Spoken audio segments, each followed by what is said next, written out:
Guys welcome to తులసి. ఈ రోజు ఒక మంచి వీడియోతో మీ ముందుకైతే వచ్చేసాను. అండ్ అది ఏంటి అనుకుంటున్నారా, వినాయక చవితి.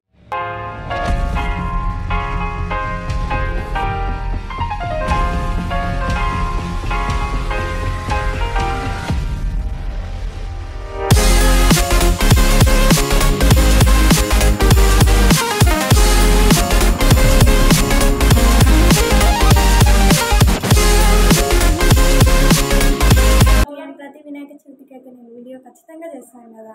సో పోయినసారి కూడా చేశాను, అలాగే ఈసారి కూడా చేస్తున్నాను. అండ్ వినాయకుడి పెట్టాకి థర్డ్ డే అనమాట. సో ఈ థర్డ్ డే రోజు నేనైతే వీడియో తీస్తున్నాను. అండ్ ఈ థర్డ్ డే రోజు నేను ఏమేమి చేస్తాను, ఎలా చేస్తాను, పూజ ఎలా చేస్తాను అనేది చూసేద్దాం పదండి. And let's go.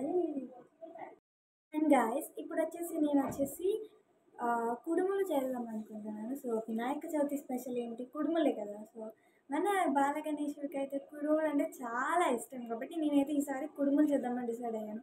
అండ్ ఇది నా ఓన్ రెసిపీతో నేను చేస్తున్నాను. అండ్ ఇదే షార్ట్ వీడియోలో కూడా ఉంటుంది కుడుముల రెసిపీ, మీకు కావాలి అనుకుంటే చూడండి. ఎప్పుడైనా సరే మనం పూజ చేయాలి అన్నప్పుడు ఖచ్చితంగా మనం అయితే ఇలా ముగ్గేయాలి. అప్పుడు ఒక పాజిటివ్ వైబ్స్ అనిపిస్తాయి. మేమైతే ఇలా డెకరేషన్ చేసుకున్నాం. మీరు ఎలా డెకరేషన్ చేసుకున్నారు నాకు కామెంట్ సెక్షన్లో తెలియజేయండి. అండ్ చూసారు కదా, ఇక్కడ ఈ వినాయకుడు ఎంత చిన్న ఉన్నాడు, అసలు ముద్దొచ్చేస్తున్నాడు, ఎంత బాగున్నాడు గణేష్ కదా. నాకైతే చాలా చాలా నచ్చింది ఈ విగ్రహం. మీకు కూడా ఇలాగే అనిపిస్తుందా? అసలు నిమజ్జనమే చేయబుద్ధి కావట్లేదు, మీకు కూడా ఇలాగే అనిపిస్తుందా? ఇప్పుడైతే నేను అయితే వినాయకుడిని చూడడానికి అయితే వెళ్తున్నాను.